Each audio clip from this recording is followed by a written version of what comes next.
The communications array on Kalari Prime hummed with desperate energy as Ambassador Zathara composed what might be her species' final message to the galaxy. Her delicate crystalline fingers trembled as they moved across the holographic interface, each character potentially determining the fate of billions across the Kalari Confederation. Outside her window, the once peaceful skies of her homeworld showed the distant flashes of battle. The Vorthak Empire had already consumed 3 outer systems, and their massive war fleets now pressed toward the core worlds with unstoppable momentum. The Kalari's advanced energy shields, which had protected them for centuries, cracked under the endless bombardment of crude but effective Vorthak weapons. "The situation is hopeless," reported General Mordan from the Defense Command Center. His forearms gestured frantically at the tactical display, showing red markers advancing like a plague across their territory. "Our shields can deflect their weapons, but they simply throw more ships at us until our generators overload. They do not care about losses." Ambassador Zathara nodded grimly. The Kalari had built their civilization on principles of efficiency and precision. Every resource was carefully managed, every life precious, every decision calculated for maximum benefit with minimum cost. The Vorthak fought with a brutality that defied all logic. They would sacrifice 10 ships to destroy 1 Kalari vessel, then celebrate the exchange as a victory. "How long until they reach the core worlds?" she asked, though she dreaded the answer. 3 weeks, perhaps less," the general replied. "They are not slowing down to secure territory. They are simply advancing and destroying everything in their path." The ambassador turned back to her message. She had already sent formal requests for aid to every known galactic civilization. The Althari Collective had expressed sympathy but claimed they were too far away to help. The Nexus Federation had offered to negotiate with the Vorthak, not understanding that the Empire recognized no diplomacy beyond total surrender. The Crystal Sphere Alliance had simply stopped responding to communications entirely, but there was one possibility left. Deep space monitoring stations had detected transmissions from a region the galactic community had largely ignored, the Sol system and its surrounding colonies. The inhabitants called themselves humans, and they were classified as Deathworlders in galactic databases. Most civilized species avoided contact with Deathworld species, considering them too violent and unpredictable for proper diplomatic relations. Zathara pulled up what little information existed about these humans. Their homeworld, Earth, was listed as a Class 12 Deathworld, a planet so hostile that most galactic species could not survive there even with full environmental suits. The gravity was crushing, the atmosphere was reactive and corrosive, the weather patterns were violent, and the planet was inhabited by countless species that existed only to kill and consume each other. The humans themselves were described as bipedal mammals with internal skeletons, bilateral symmetry, and remarkably dense bone and muscle structure. They reproduced slowly and had short lifespans compared to most galactic species, but showed unusual adaptability and aggression. Most concerning was their history. According to the limited data available, they had spent most of their development period engaged in constant warfare with their own species. "A desperate situation calls for desperate measures," Zathara whispered to herself as she began crafting her message. She carefully explained the Kalari situation, describing their advanced technology and peaceful nature. She detailed the Vorthak threat, emphasizing the Empire's brutality and their policy of enslaving or exterminating conquered populations. She offered a generous trade agreement, promising to share Kalari energy manipulation technology, medical advances, and star charts in exchange for military assistance. What she did not mention was that she expected these humans to serve as a distraction at best. Perhaps their primitive weapons and savage nature could buy the Kalari time to evacuate their core populations to hidden colonies in deep space. She had no hope that Deathworlders could actually defeat the Vorthak Empire. She only hoped they could slow it down. The message was encrypted with the highest level of Kalari security protocols and broadcast across multiple frequencies toward human space. Zathara included coordinates for a meeting point in neutral space and a detailed scan of Vorthak fleet movements. If the humans were interested, they would have enough information to make an informed decision. As the transmission completed, she felt a strange mixture of hope and resignation. Either the humans would ignore the message like so many others, or they would respond with some token force that would be swept aside by Vorthak numbers. Either way, the Confederation would fall within a month. 3 days later, her communications officer burst into her chamber with an expression of shock and confusion. "Ambassador, we have received a response from the humans," the young Kalari said, his voice cracking with emotion. "What do they offer?" Zathara asked, expecting to hear about a small patrol fleet or perhaps a diplomatic mission. They want detailed information about every Vorthak military installation, fleet composition, supply lines, and command structure. They are asking for complete intelligence on the entire empire. The ambassador stared at her aide in confusion. Why would they need such extensive information for a limited military action? The communications officer's hands shook as he handed her the full response. "Ma'am, they are not planning a limited action. According to this message, the entire Terran Defense Force is mobilizing. They are bringing everything." Zathara read the message 3 times before the implications sank in. The humans were not offering assistance. They were declaring war on the Vorthak Empire. The message was signed by someone called Admiral Sarah Chen, and it was written in language that was both formal and terrifying. "The Terran Defense Force acknowledges the Kalari request for military assistance. We are mobilizing a response fleet, and will arrive in your sector within 2 standard weeks. Please provide all available intelligence on Vorthak Empire military assets, command structure, and territorial holdings. Be advised that Terran forces do not engage in limited military actions. We will eliminate the threat completely." As she sat in her chamber that night, watching the distant flashes of battle in the sky, Ambassador Zathara wondered if she had just saved her people or doomed the galaxy. The humans were coming with everything they had, and they seemed to believe they could destroy an empire that had conquered dozens of star systems. Perhaps the Deathworlders were not as primitive as everyone assumed.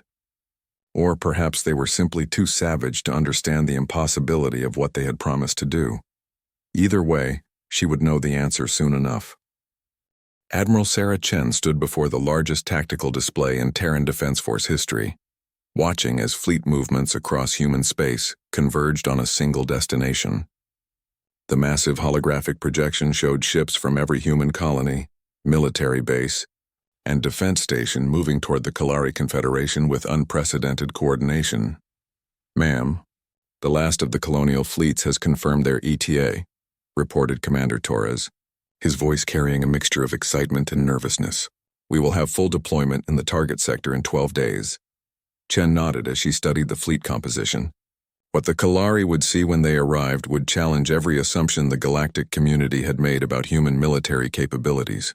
The Terran Defense Force had spent decades building a war machine designed not for the precise, calculated conflicts preferred by galactic civilizations, but for the total wars that had shaped human history. The core of the fleet consisted of Atlas-class dreadnoughts, massive ships that carried enough firepower to level small moons. Their armor was layered composites designed to absorb punishment that would vaporize most galactic vessels. Their weapons were primarily kinetic, railguns, missile systems, and mass drivers that delivered devastating physical force rather than the elegant energy weapons favored by other species. Surrounding the dreadnoughts were Reaper-class destroyers, fast attack vessels designed for what humans called wolf-pack tactics. These ships specialized in stealth approaches, surprise attacks, and coordinated strikes that overwhelmed enemy defenses through speed and numbers rather than raw power. But what would truly shock their new Kalari allies were the support vessels.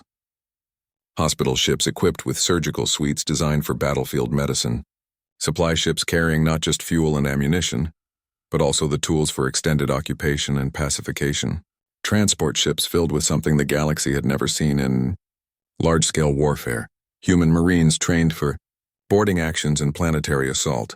"The Kalari representatives are requesting another meeting," announced Lieutenant Morrison, the communications officer. "They seem concerned about our fleet composition," Chen smiled grimly. The previous day's briefing with Kalari military advisors had not gone well.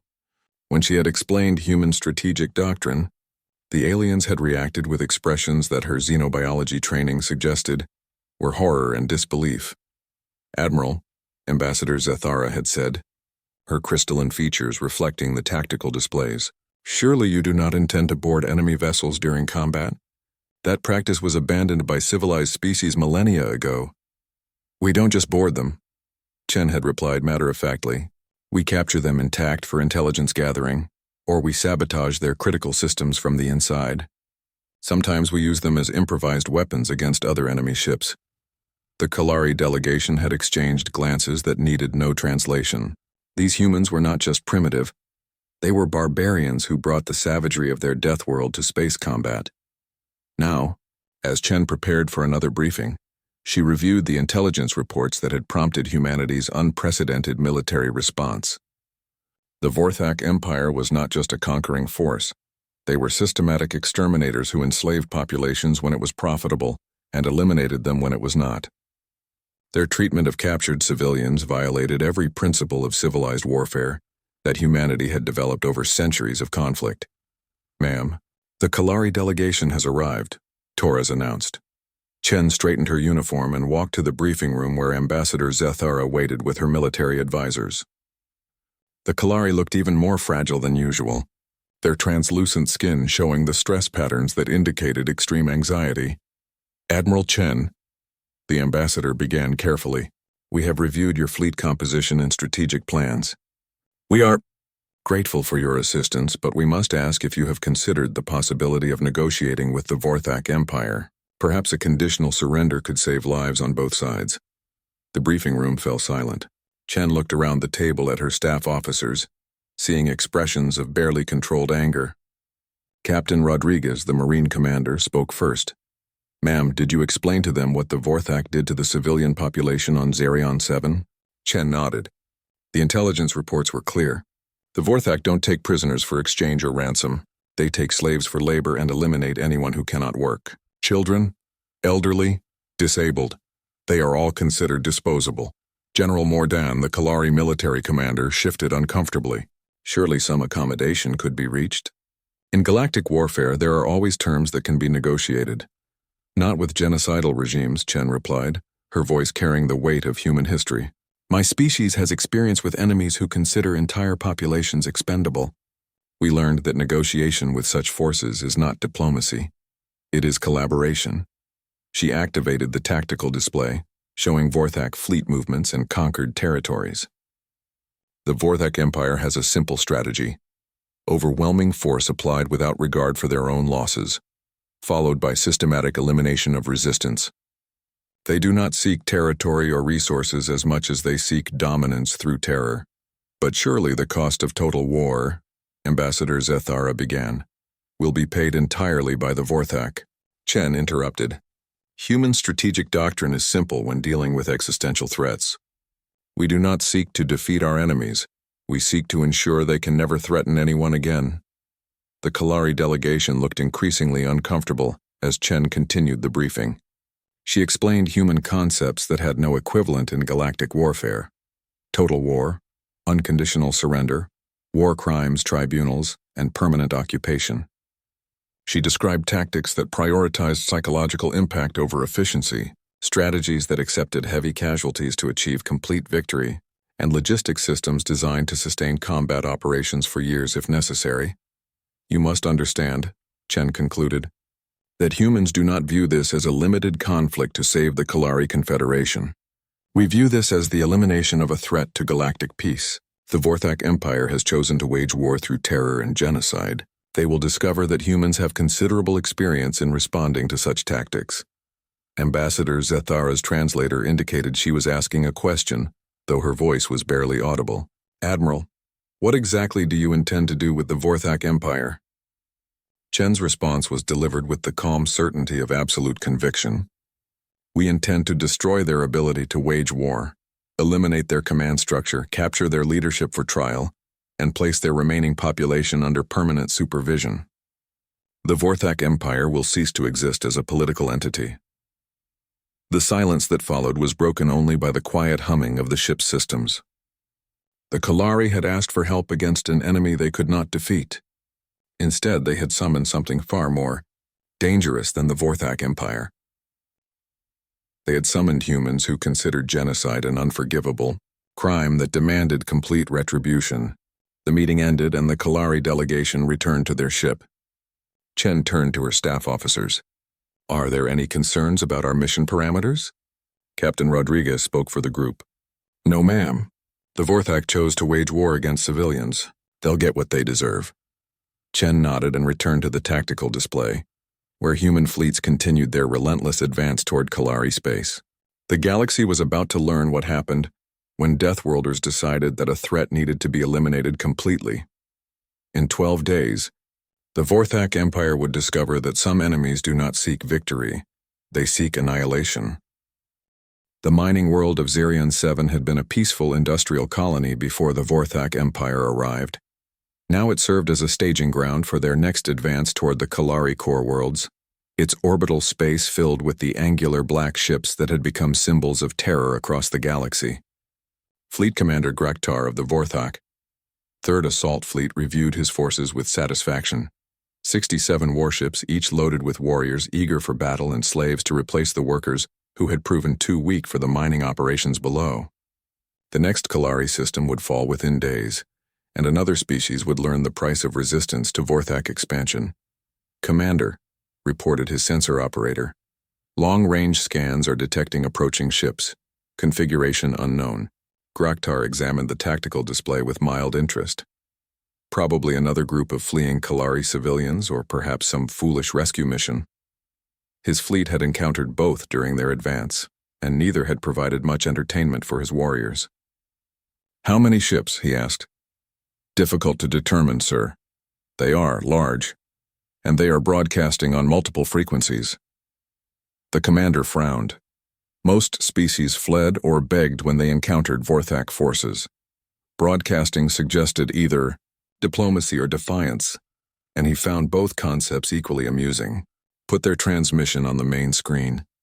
The holographic display activated, showing the image of a biped creature wearing what appeared to be military uniform. The being had bilateral symmetry, small forward-facing eyes, and pale skin that suggested it evolved on a world with limited radiation exposure. Graktar had never seen its species before, but it looked fragile enough.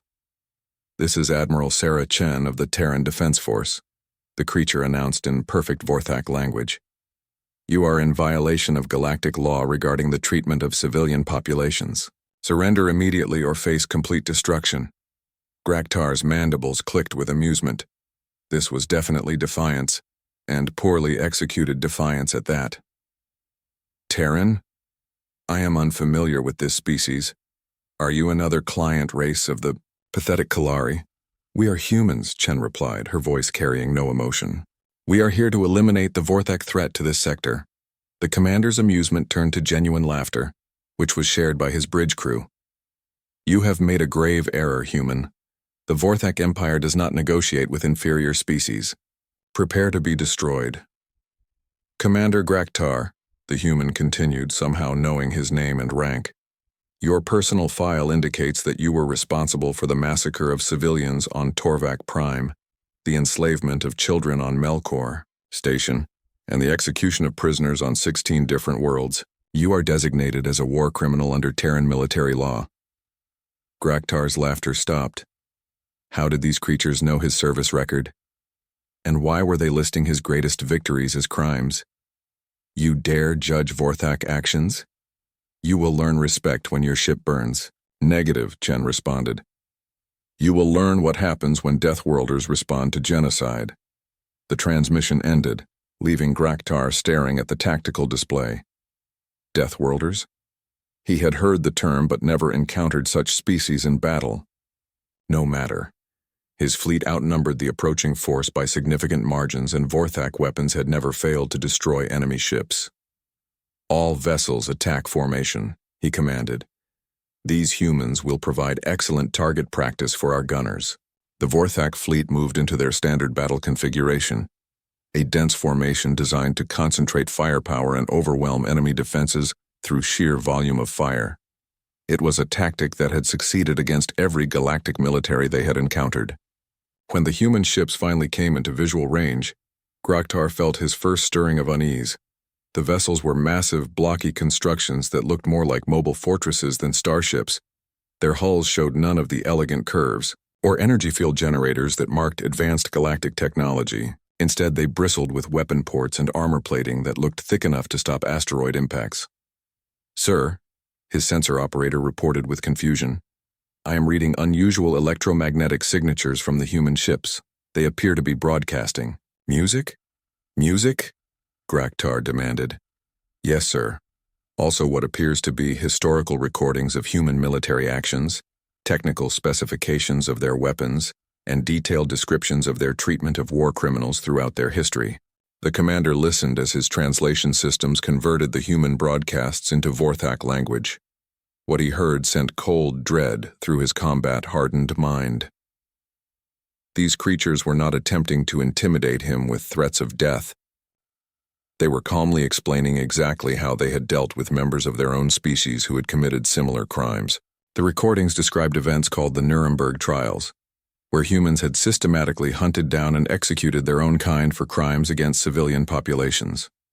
They detailed something called the Geneva Conventions, which apparently governed human military conduct and prescribed specific punishments for violations. Most disturbing were the technical specifications of weapons designed not for efficient killing, but for psychological impact on surviving enemies. All ships, open fire, Graktar ordered, desperate to end the psychological assault. The Vorthak fleet unleashed a coordinated barrage that would have vaporized any galactic defense force. Energy beams, plasma torpedoes, and fusion warheads converged on the human formation in a display of destructive power that had conquered dozens of star systems. The human ships absorbed the assault without apparent damage. Their armor plating glowed briefly from energy impacts, but their formations remained intact, and their advance continued without pause. Impossible, Graktar whispered. Nothing can withstand that level of concentrated fire. The human response began with weapons that no galactic civilization had used in warfare for millennia. Kinetic projectiles fired at significant fractions of light speed. Solid metal slugs struck Vorthak ships with enough force to punch completely through their hulls and continue on to strike ships behind them. But what truly shattered Vorthak morale was what happened next. Human ships did not maintain safe distances. While exchanging fire, they closed to point-blank range and began boarding actions against ships that were still operational. Sir, his tactical officer reported with barely controlled panic, the humans are not attempting to destroy our ships. They are capturing them intact. They are taking prisoners. Graktar watched in horror as human marines, wearing armor that looked designed for the deepest battlefield conditions, cut through Vorthak hull plating and fought their way into ship after ship. These creatures did not fight like any civilized species. They fought like they intended to kill every enemy soldier personally, one at a time, in close combat. Order all ships to self-destruct rather than be captured, he commanded. Sir, the humans are jamming our self-destruct codes. They appear to have hacked our fleet communication systems. The battle continued for 6 brutal hours. Human ships systematically disabled or captured every Vorthak vessel, while their marines extracted information from captured crew members using interrogation techniques that violated every galactic warfare convention. When the shooting finally stopped, the mighty Vorthak Third Assault Fleet had been completely eliminated without the loss of a single human ship. Admiral Chen's face appeared on Graktar's emergency communication system as human marines cut through his bridge blast doors. Commander, you are under arrest for war crimes. You will be transported to a human facility for interrogation and trial. You cannot do this, Graktar snarled. The laws of war do not apply to war criminals, Chen interrupted. You chose to wage war against civilians. Now you will answer for those choices under human law. As human marines secured the bridge, Graktar realized that his fleet had not been defeated in battle.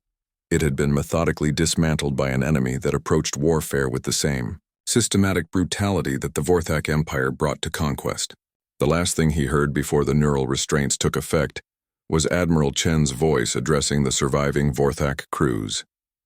You will provide complete intelligence on all Vorthak military installations, command structures, and territorial holdings. Cooperation will be noted during your trials. Resistance will be overcome through means you do not want to experience. As consciousness faded, Fleet Commander Graktar understood that his empire had made a terrible mistake. They had awakened, something far more dangerous than any enemy they had ever faced.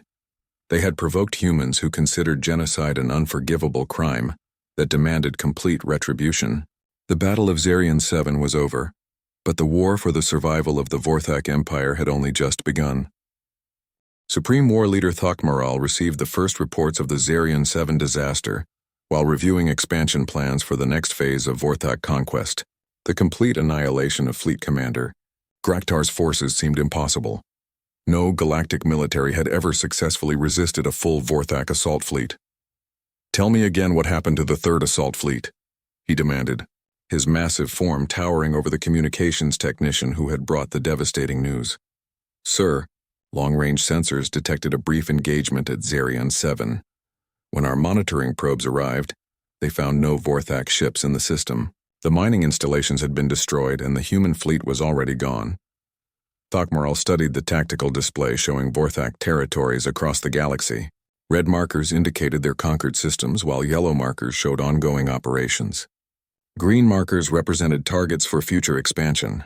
Never before had any marker needed to be changed from red back to contested. "What do we know about these humans?" he asked his intelligence chief. "Very little, Supreme Leader. They appear to originate from a system the galactic community considers primitive. Their homeworld is classified as a death world with extreme environmental conditions. Most civilized species avoid contact with death world inhabitants." The war leader considered this information. In his experience, primitive species could sometimes prove troublesome if they had superior numbers or defensive advantages, but they invariably lacked the technology and strategic thinking necessary for major military operations. The humans had probably used some trickery or unknown weapon to defeat Graktar's fleet. "Deploy the 7th, 9th, and 12th assault fleets to human space," he ordered. "Eliminate their homeworld and any colonial territories. Then continue the advance against the Kalari." "Yes, Supreme Leader." "Should they attempt to capture humans for interrogation?" Thokmaral's mandibles clicked with satisfaction. "No. These Deathworlders have proven they cannot be trusted. Exterminate them completely." What the Supreme War Leader did not know was that human intelligence operations had already penetrated deep into Vorthak communication networks. The information extracted from captured crews at Zarian 7 had provided Admiral Chen with complete data on Vorthak military organization, fleet positions, and strategic planning.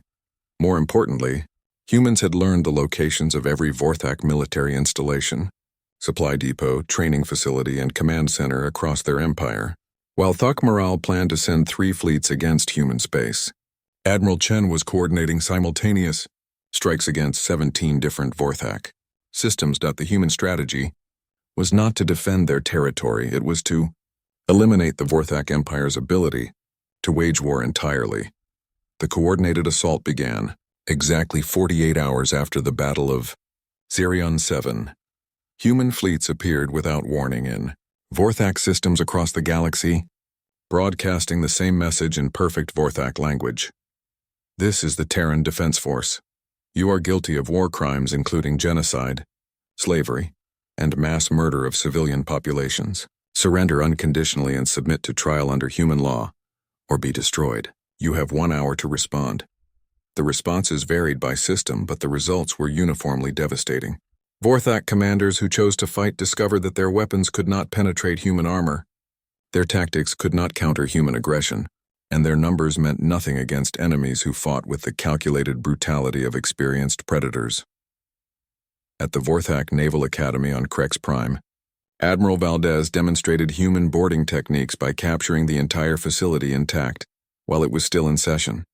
Vorthak cadets watched in horror as human Marines systematically disabled their instructors and secured the complex using weapons and tactics that had been developed over centuries of human warfare.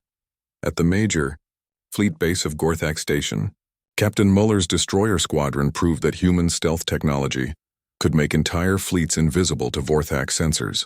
The first indication of human presence was when Vorthak ships began exploding from the inside as human boarding parties detonated their reactor cores simultaneously. At the industrial world of Malthar 7th, General Harrison's Marine Expeditionary Force demonstrated human ground combat capabilities by conquering an entire planet defended by over 1 million Vorthak warriors. The campaign lasted 6 days and ended with the complete surrender of all Vorthak forces. When they realized that humans could fight effectively in any environment their homeworld could produce. But what truly broke Vorthak morale was the realization that humans were not interested in conquest or plunder. Every captured Vorthak facility was systematically stripped of military equipment, which was then destroyed rather than used by human forces. Vorthak personnel were sorted into categories. War criminals were detained for trial, while regular soldiers were simply disarmed and released with transportation to designated civilian areas. Supreme War Leader Thokmarl watched his empire disintegrate from his command center on the capital world of Vorthak Prime. The 3 assault fleets he had sent against human space had simply vanished. No distress signals, no battle reports, no survivors. Meanwhile, human forces appeared to be everywhere at once, striking targets he had thought were hidden or protected. "Sir," his communications officer reported with barely controlled panic, "we are receiving a transmission from the human fleet that just entered our system." The tactical display showed 16 massive human ships in orbital formation around Vorthak Prime. They had arrived, without triggering any of the early warning systems, suggesting that human technology was far more advanced than intelligence reports had indicated. "Put them on screen," Thokmarl ordered. Admiral Chen's image appeared on the main display, her expression showing the calm determination that had become associated with human military operations. "Supreme War Leader Thokmarl, you are under arrest for crimes against sentient life. Surrender immediately, and order all remaining Vorthak forces to cease military operations. I will never surrender to inferior species," Thokmarl roared.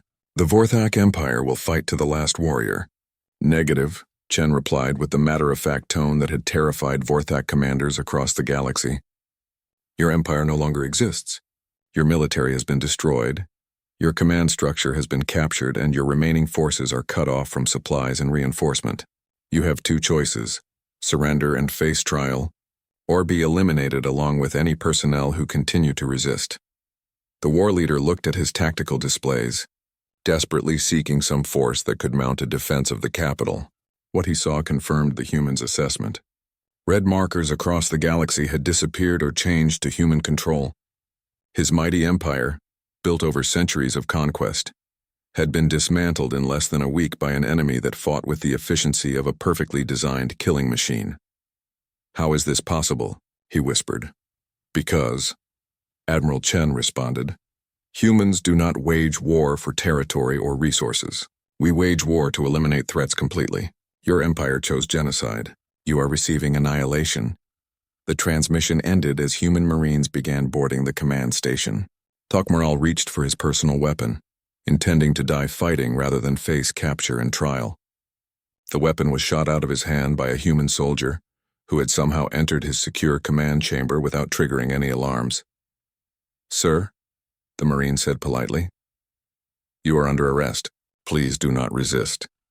As neural restraints shut down his nervous system, Supreme War Leader Thokmarl realized that his species had made the ultimate tactical error. They had provoked an enemy that was not just stronger or more advanced. They had awakened predators who approached warfare with the same systematic efficiency that had made them the apex species of their death world. The Vorthak Empire was dead. What remained was cleanup operations and war crimes trials. Across the galaxy, other civilizations monitored the human campaign with growing alarm. In less than a week, a species they had dismissed as primitive Deathworlders had eliminated an empire that had threatened galactic peace for decades. Now those same humans were broadcasting a new message to every inhabited system. The Terran Defense Force has eliminated the Vorthak threat to galactic security. We are now establishing permanent monitoring stations to ensure such threats do not arise again. All civilizations are invited to establish diplomatic relations under the new galactic security framework administered by human authority. The age of human dominance had begun, not through conquest but through the complete elimination of those who had chosen genocide. Ambassador Zathara stood in the observation deck of her diplomatic vessel, watching the construction of humanity's first permanent monitoring station in Kalari space. The massive structure grew with impossible speed as human engineering teams assembled, prefabricated sections with mechanical precision that defied all her understanding of construction, logistics. 6 months had passed since her desperate plea for help had brought the Terran Defense Force to their sector. The Vorthak Empire was gone, not defeated, not driven back, but completely eliminated as a political and military entity. The threat that had seemed unstoppable had been erased from existence in less than 2 weeks of human military action. The Kalari Confederation was safe. Her people could return to their homes, rebuild their damaged worlds, and resume the peaceful existence they had enjoyed for centuries. She should have felt grateful, even triumphant. Instead, she felt a growing sense of unease as she watched human ships patrol what had once been sovereign Kalari space. Ambassador, her aide announced from the chamber entrance. Admiral Chen has arrived for the final treaty. Negotiations. Zethara nodded and made her way to the diplomatic suite where the human commander waited with her usual collection of military advisors and legal specialists. The admiral looked exactly the same as she had during their first meeting, calm, professional, and carrying the quiet confidence of someone who had never encountered a problem she could not solve through the application of sufficient force. Admiral Chen, Zethara began formally, the Kalari Confederation wishes to express our eternal gratitude for your intervention against the Vorthak threat. Your people have saved billions of lives across dozens of systems. The elimination of genocidal regimes is a standard Terran military function, Chen replied with matter-of-fact precision. We require no gratitude for performing our duty to galactic security. The ambassador felt her first stirring of concern at the phrase galactic security.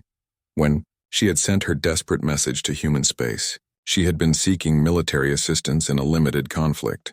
What had arrived was something far different, a comprehensive military response that had fundamentally altered the balance of power across known space.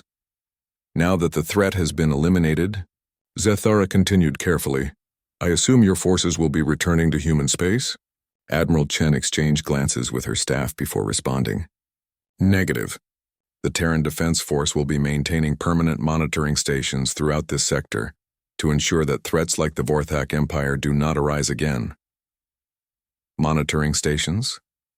The ambassador asked, though she feared she already knew the answer. Affirmative. The human facility you observed during your approach will be the first of 17 stations positioned at strategic points throughout former Vorthak territory and adjacent systems. These stations will monitor military activities, track ship movements, and coordinate rapid response to any emerging threats. Zethara felt her diplomatic training warring with growing panic. Admiral, surely such extensive monitoring is unnecessary. The Vorthak threat has been eliminated, and galactic civilizations have maintained peace for centuries without external oversight. Galactic civilizations failed to prevent the Vorthak Empire from committing genocide across dozens of systems. Chen replied with the same calm certainty she had shown throughout their interactions. The previous security framework was clearly inadequate. The human admiral activated a holographic display showing the local galactic region. Red markers indicated the locations of planned human monitoring stations, while blue markers showed proposed patrol routes and rapid response staging areas. What Zethara saw was not a limited peacekeeping operation. It was a comprehensive occupation of their entire sector. Under the new galactic security framework, Chen continued, all military vessels must file movement plans with Terran monitoring stations before traveling between systems. Commercial traffic will be subject to inspection for military contraband. Planets with military installations must submit to regular human oversight to ensure compliance with anti-genocide protocols. But Admiral, Zethara protested, the Kalari Confederation has never engaged in aggressive warfare. We are a peaceful civilization with no history of violence against other species. Which is why compliance with the new security framework should present no difficulties for your government, Chen responded. Peaceful civilizations have nothing to fear from human oversight. The ambassador realized that her species' salvation had come with a price that no one had anticipated. The humans had not just eliminated the Vorthak threat. They had appointed themselves as permanent guardians of galactic peace, with the authority to monitor and control military activities across dozens of star systems. What if a civilization chooses not to participate in this security framework? She asked, though she suspected the answer would be unpleasant. All civilizations in this sector will participate, Chen stated with absolute finality. The framework is not optional. Species that attempt to maintain independent military forces without human oversight will be designated as potential threats and dealt with accordingly. Dealt with how? Zethara whispered. The same way we dealt with the Vorthak Empire. The silence that followed was broken only by the quiet humming of the ship's environmental systems. Zathara finally understood what her desperate plea for help had unleashed upon the galaxy. She had contacted humans believing they were primitive Deathworlders who might provide a brief distraction from Vorthak advance. Instead, she had summoned predators who viewed galactic security as their personal responsibility. "Admiral," she said carefully, "the Kalari people are grateful for your protection, but we value our independence. Surely some accommodation can be reached that respects our sovereignty while addressing your security concerns." Chen's expression did not change, but something in her eyes suggested that this conversation had reached a critical decision point. "Ambassador, your people contacted us for help when you faced extinction. We responded by eliminating that threat completely and permanently. The new security framework ensures that such threats will never arise again. And if we find these arrangements unacceptable, then you will discover why the Vorthak Empire no longer exists," Chen replied with calm certainty. "Humans do not make threats, Ambassador. We make promises.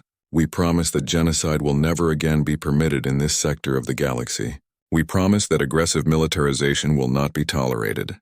And we promise that any civilization that objects to these arrangements will be convinced to change their perspective."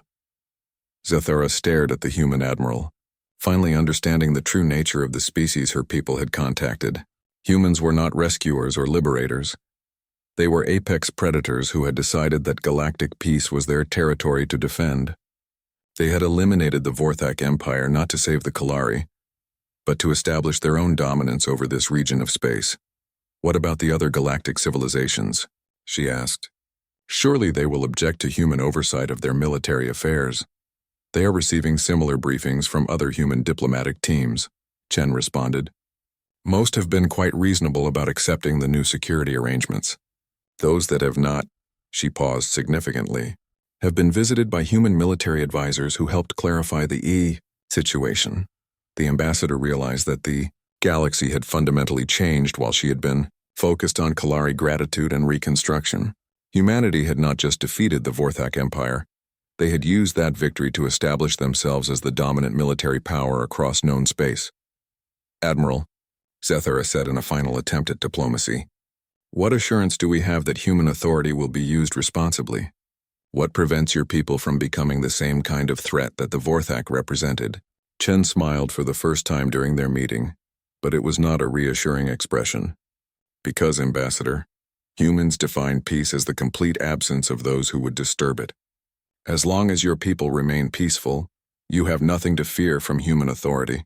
But if any civilization in this sector chooses genocide, slavery, or aggressive expansion," she paused to let the implications sink in, "they will discover what happened to the Vorthak Empire." As the meeting concluded and Admiral Chen departed with her retinue, Ambassador Zathara remained in the diplomatic suite, staring at the holographic display showing planned human installations across Kalari space. Her desperate plea for help had saved her people from Vorthak genocide, but it had also surrendered their independence to an even more dangerous predator species. The humans had come in peace, but they defined peace as total submission to their authority. The galaxy was safe from aggressive empires like the Vorthak, but only because humanity had claimed the role of ultimate arbiters of galactic security. Outside her window, the human monitoring station continued its relentless construction, a permanent reminder that Deathworlders did not just solve problems, they eliminated them so completely that they could never arise again. The Kalari were safe, but they were no longer free, and across the galaxy, other civilizations were learning the same lesson. When you ask Deathworlders for help, you receive salvation at the price of sovereignty.